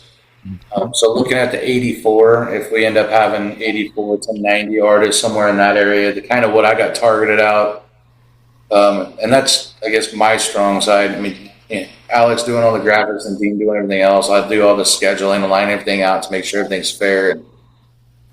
And message everybody. I know he mentioned that I'm a really good communicator and that I'm really all about communication. That's not the case. I just do it because I know that it's not going to get done if I don't do it. So, why is this all sounding like Jason's in my conversation with him? I think I met him like 3 years ago, and it's like we're having this as you say it, it's kind of like, oh, he's got some logistical challenges with all of these people and all these stages, but you've got a great team. If you look at 20 artists and 67 performances, 38 artists and 260, it's safe to say that over the course of a 3-day period, with 84 artists, it will be close to 1,000 performances in a 3-day period in little old things. How is the local community responding to what it is that you're doing? Are they all in and they'll help you support your events and such, or what feedback are you hearing from them? So we hear great feedback. It was a little touch and go the first year, of course, because the other Songwriter Festival, and I can understand that too. Our purpose wasn't going in there and trying to take it out. We want to work hand in hand with the other one. There's plenty of room for all of us. I mean, if you look at it across town, there's still, even after 2 music festivals or music songwriter festivals, there's still empty venues. And I don't mean empty as in like no patrons. I mean, they don't have music going on during that same time frame. And they have we say thousands of people that come to town that weekend for one reason only, and that's to listen to whether it's a Wild West Songwriter Fest artist or whether it's the Trails of Tales Songwriter Fest, or both. And we welcome both. I really think that the talent itself has been really receptive to it, obviously allowing us to get a couple more venues this last year. And then, of course, looking forward, hopefully we can get even more. But our main goal is just to get these artists in a place that they've never played before, in front of people that never heard them before. And even if they have, we've had, I know Alex has had people messaging her, like, do you have the dates for year 3 yet? We've been there both years and we want to come back for year 3. That's what it's about. But more importantly, the community of the artists.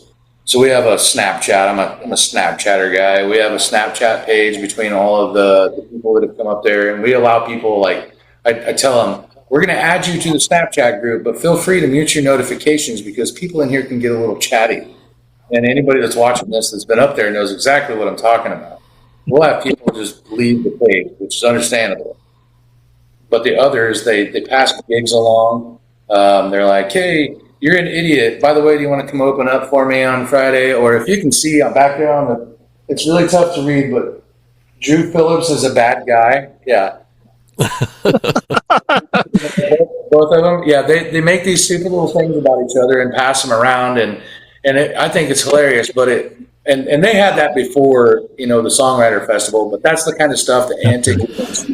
Very cool. Yeah. People that were complete strangers before are now best friends and Snapchatting each other halfway across the United States and passing along gigs to each other and giving each other pointers and sending out new original material and getting receptive, feedback from the other artists that are in that group.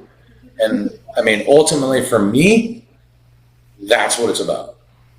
Okay, so let me ask you this: we've talked about what to expect. How does someone, just kind of break it down for me? How would I get a seat at one of those venues? What would I have to do as a songwriter? The only thing that we ask, really, it's especially in this part of the year, it is extremely simple. Before we had chairs to fill. This year it's the opposite. We have not enough chairs, and we don't see ourselves growing quite to that 120 mark. I'm going to continue to accept all the way through the remainder, up until I start doing the lineup, probably through July. I'm going to continue to accept people. You find out when you've got that many chairs to fill, there's a lot of people that got a last minute wedding. They have this, that, and the other that all come up. The only thing that we ask right now is just if you're an artist and you're interested in going to the Trails of Tales 2026, just go follow our page, email our email, and you don't even have to give us some extensive deal. We'll worry about that as we get a little bit closer. But right now, just send us an email and say, hey, I'm interested in 2026. And I'm a notes guy, so I have a book at the store where I work, and I go through it every single day. And I write down whether it's in the email, whether it was on our messenger, whether it was a text message, whether it was a Snapchat, whether it was whatever it is, and write down what the date it was, where it's from, and who the contact is, what their number is, or whatever else. So that way when it comes time for selections and stuff, I've got you. But if you're interested in getting a seat, just message us and have some credentials, maybe win some awards. No, I'm just kidding, Matt. Oh, no problem there. He has won awards. Yeah. Oh my God. Let me brag for him because he won't do it for himself. Don't toot my horn. I don't even toot my own horn. So, now would there be like requirements for anybody who goes and does what you just said there to enter? Is there a requirement for like a sizzle reel? Do they need to send any of their music your way initially at first, or? There isn't. If you want to get ahead of the game, there's a few things that we require in order to just kind of ease things along, things that we need, and that is it's going to be like your current photo kind of thing. If you're wanting to just speed the process, I can't guarantee selection based off of what we've got right now, but no, nothing really necessary. But if you want to get ahead of the game, go ahead. Send us a YouTube version or your Spotify links or whatever it may is. I don't necessarily need a raw version. I can tell when stuff's been melodined or auto-tuned, if you will, and whatever else. But He knows the secrets. yeah, I don't necessarily need a raw version, but I mean, just any sort of EPK kind of thing. It's not a big deal. It's more, like I said, it's about friendship and camaraderie and community than it is about, oh, this is the next American Idol, you know? Yeah, no, I could die without any fame at all, and I would be happier than a pig in shit. Yeah. But just like I always want to challenge myself. I want to step outside my comfort zone and accept that the other side of the coin isn't tarnished. Maybe I can do something like that. Have you played a Songwriter Fest yet? One. Yeah. Yeah, I went over and I did a Songwriter Festival at Southern Style Fremont. Oh, yeah, in December. Yep. So I was there, I want to say it was December 14th? December 12th, 13th, and 14th, yep. Yep. Yeah, so it was pretty cool, and I mean, initially I get there, I'm nervous, but I'm at a point now where I'm getting comfortable being uncomfortable. So I want to keep pursuing like the next uncomfortable thing. Be like, I want to try that. Do you live in Beatrice? Is that where you live? Yeah. Do you? All right, I'll make you a deal. I'm going to buy some shoes from a guy that is over in Beatrice. I need you to pick up those shoes, bring them over here. We'll do a Trails of Tales acoustic sessions with you over here. So it's like a 2-for-1 deal. With the shoes on. If you promise me that you're going to have a good time or have a drinky with me, one of the two, while we're shooting or after we're done shooting, I'll just go ahead and give you a golden ticket. You come up there with us. Oh, no. Good. That I absolutely don't want. I want to earn it, Oh, let me just edit this portion out of our interview. Yeah. Well, that's very cool. So now on the flip side of that, let me ask you as a spectator, someone who's like going to Deadwood and they want to check this out because you're obviously bringing these visitors into town and they want to check out the music. What advice do you have to them? It's in October, right? It's in October. So like what do they expect in the way of booking travel and hotels? Or are there places that's a lot of people that show up, and maybe you can kind of give them some heads up on things.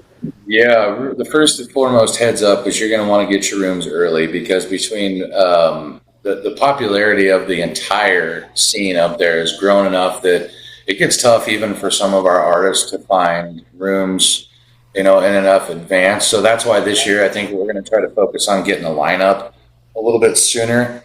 So that way we don't fight that kind of issue. Is the last thing that we want is everybody there having a good time and getting in trouble for going somewhere that they shouldn't be or doing whatever else. But as far as what to expect and what to do, first off, when you pull into Deadwood, get yourself checked in your hotel, come downtown.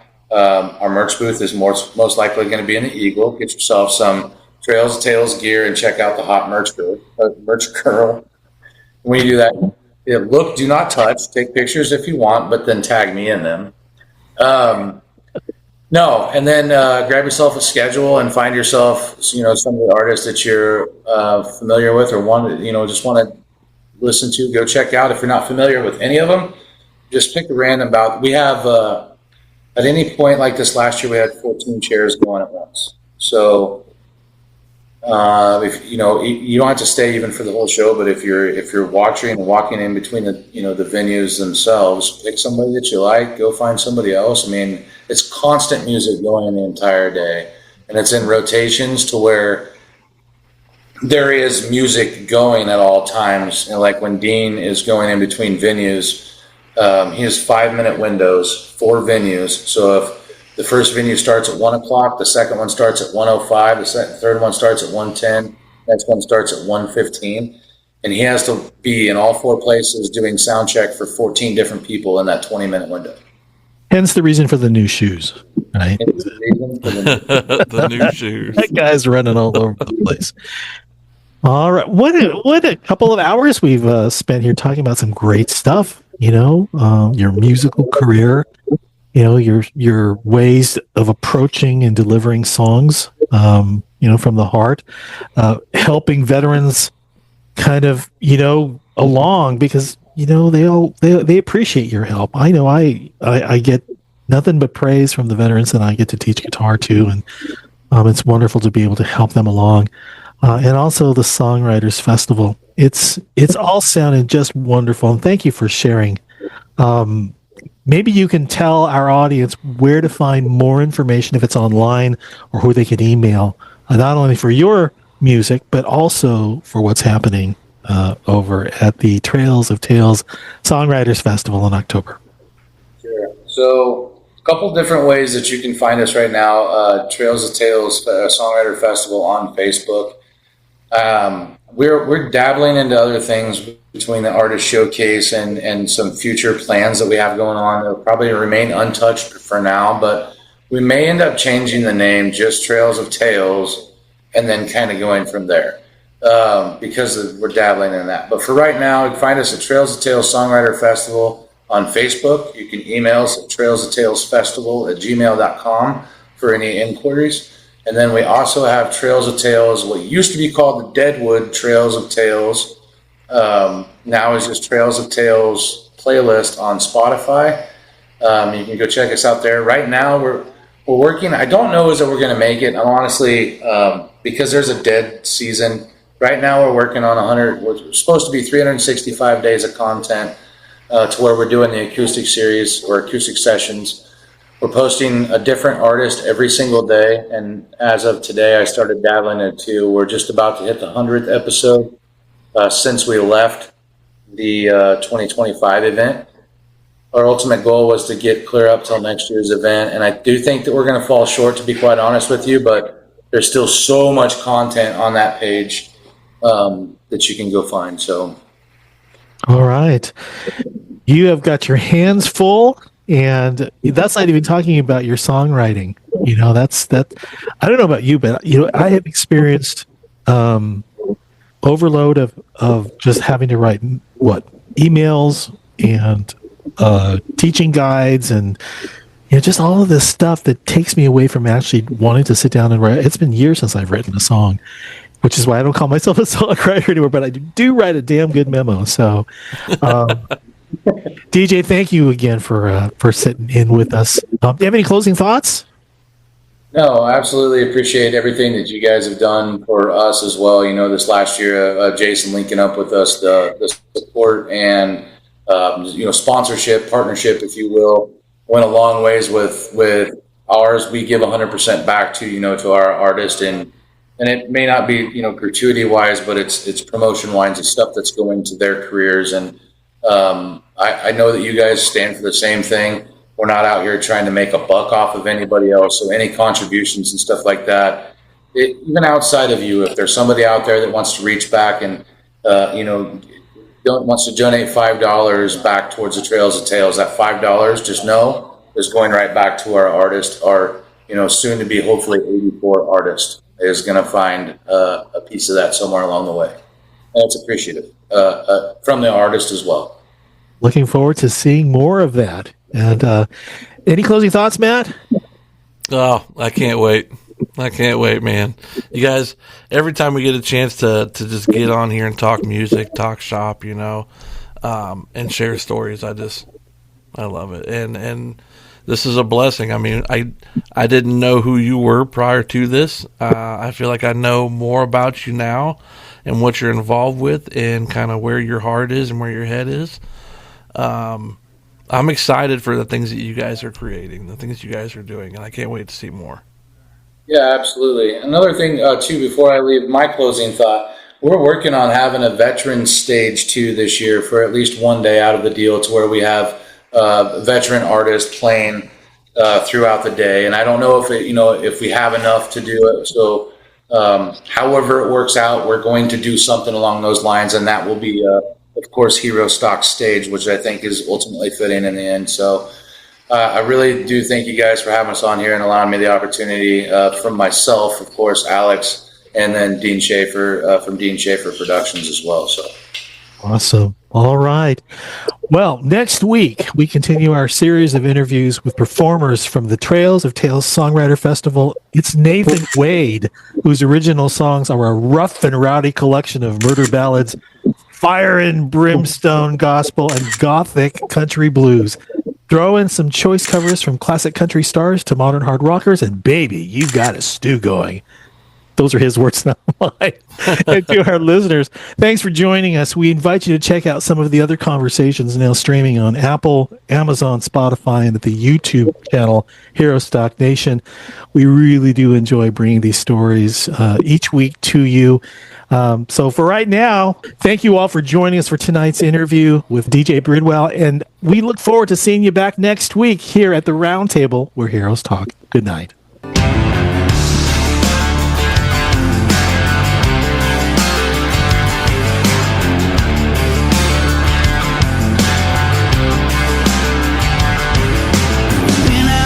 Since the other night, I saw some old pub downtown. Saw you looking at my girl from across the bar. Said, boy, you better back down. So you crossed the line when you asked her to dance. Stop staring me down and boy, watch your hands.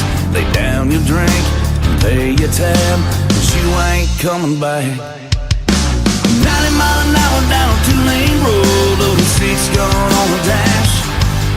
A bottle of Jack, riding shotgun, so there ain't no coming back. See, I told you once that she's mine, and this old boy ain't afraid of doing time. If you hit your brakes, son, we're gonna play. So dog ain't barking, it's biting today.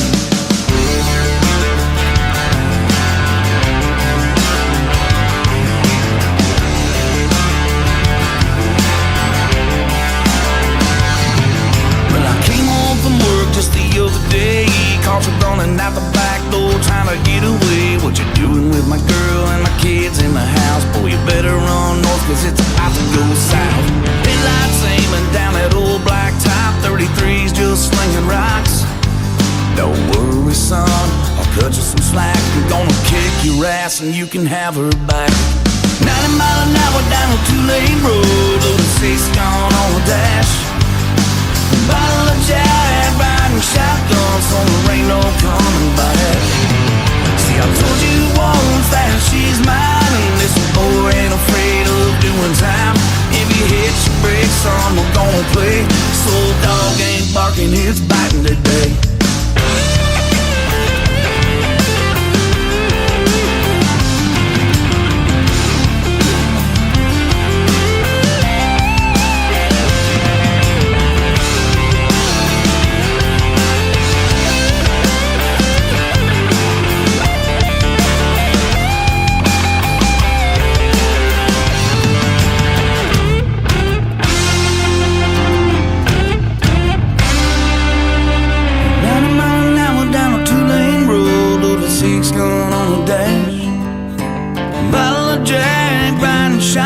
So there ain't no coming back. See, I told you once that she's mine, and this boy ain't afraid of doing time. If you hit your brakes, son, we're gonna play. So dog ain't barking, it's biting today.